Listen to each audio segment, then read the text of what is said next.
నల్గొండ జిల్లా కలెక్టరేట్ ఎదుట దళిత బంధు లబ్ధిదారులు ధర్నాకు దిగారు. దళిత బంధు ప్రొసీడింగ్స్ పొందిన వారికి యూనిట్లు మంజూరు చేయాలని డిమాండ్ చేశారు.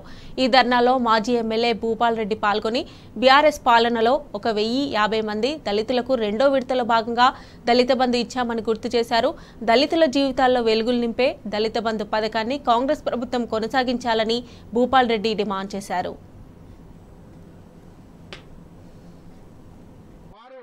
ఇస్తలేమో అని చూస్తే ఇస్తలే మీ అకౌంట్లోకి వెళ్ళి ఎట్లా తీసుకుపోవాలని ప్రయత్నం చేస్తున్నారు. ఇప్పుడు మీ బంధు ఇచ్చే వరకు పోరాడదాం, దళిత బంధు ఇచ్చే వరకు పోరాడదాం. వద్దిల్లాలే దళితుల ఐక్యత, వద్దిల్లాలే దళితుల బంధును వెంటనే గ్రౌండింగ్ చేయాలి. దళిత బంధును వెంటనే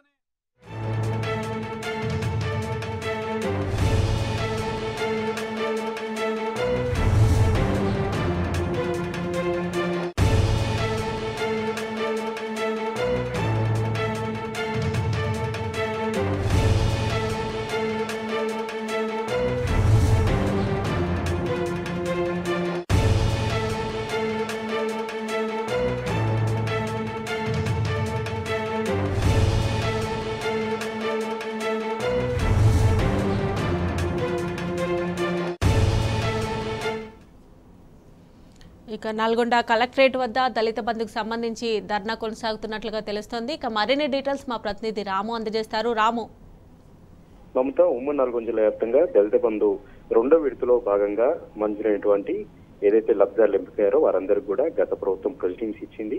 కలెక్టర్ అకౌంట్లో 3 లక్షల రూపాయల నిధులు కూడా మంజూరు చేసి వారికి అవసరమైనటువంటి వారి నైపుణ్యాలకు అనుగుణంగా వారు ఏదైతే యూనిట్లు పెట్టుకుంటారో అవన్నీ కూడా మంజూరు చేయాలని గత ప్రభుత్వం ఇప్పటికే నిర్ణయించింది. వారి నిధులు మంజూరు చేసింది. కానీ కాంగ్రెస్ ప్రభుత్వం వచ్చిన తర్వాత ఆ నిధులన్నింటినీ కూడా ఫ్రీజింగ్ లో పెట్టి ఆ సంబంధించిన అకౌంట్లను కూడా ఫ్రీజింగ్ లో పెట్టడంతో దళిత బంధు లబ్ధిదారులు ఒక్కసారిగా ఆవేదన చెందుతూ నల్గొండ కలెక్టరేట్ కు వచ్చారు. నల్గొండ కలెక్టరేట్ ముందు దళిత బంధు సాధన సమితి పేరుతో ధర్నా కార్యక్రమం కూడా నిర్వహిస్తా ఉన్నారు. ప్రభుత్వం అనేది ఒక వ్యవస్థ, ఒక ప్రభుత్వం మంజూరు చేసింది, మరొక ప్రభుత్వం కొనసాగించాలి. కానీ కక్షపూరితంగా అదే విధంగా దళితులు ఏదైతే ఉన్నారో వెనుకబడిపోయినటువంటి వీళ్ళందరికీ కూడా ఆదుకోవాల్సింది పోయి గత ప్రభుత్వం ఇచ్చినటువంటి ప్రొసీడింగ్స్ రద్దు చేసేటువంటి ఒక కుట్ర చేస్తున్నారంటూ పెద్ద ధర్నా కార్యక్రమం చేపట్టారు. ఈ ధర్నా కార్యక్రమానికి నల్గొండ మాజీ ఎమ్మెల్యే కంచర్ల భూపాల్ రెడ్డి కూడా హాజరు కావడం జరిగింది. ఇప్పటికే ఒక్కొక్కరికి 3 లక్షల రూపాయల నిధులు మంజూరయ్యాయి, కలెక్టర్ అకౌంట్ లో ఉన్నాయి.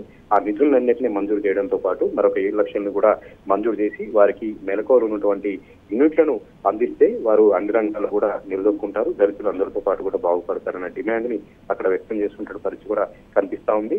ఒక్క దళిత బంధు యూనిట్లే కాదు, ఈ రోజు గొర్రెల పంపిణీకి సంబంధించినటువంటి లబ్ధిదారులు కూడా కలెక్టరేట్ కి పెద్ద ఎత్తున తరలి వచ్చారు. ఇప్పటికే ఒక్కొక్కరికి 43,000 రూపాయల డీడీలు కట్టాం. మరో కొన్ని రోజుల్లో యూనిట్లు మంజూరు అవుతాయనగా కాంగ్రెస్ ప్రభుత్వం వచ్చిన తర్వాత ఒక్కసారిగా అవన్నీ కూడా నిలుపుదల చేసింది. మేము కట్టినటువంటి డీడీలన్నీ కూడా నిష్ప్రయోజనంగా ఉన్నాయి.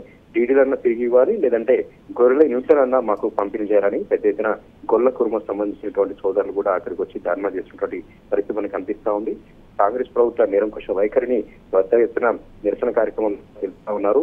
సామాన్య ప్రజలు వీళ్ళందరూ కూడా, దళితులు అందరూ కూడా ఎలాంటి రాజకీయాలతో సంబంధం లేకుండా ఎలాంటి వీరందరూ కూడా తరలి వచ్చి ప్రభుత్వం డిమాండ్ చేస్తా ఉన్నారు. ఒక్క నల్గొండ నియోజకవర్గంలోని 1050 మంది లబ్ధిదారులని ప్రభుత్వం వారందరికీ న్యాయం చేయాలని కూడా పెద్ద ఎత్తున నిరసన కార్యక్రమాలు కొనసాగుతున్నాయి. Mamata. Right Ramu, thanks for updates.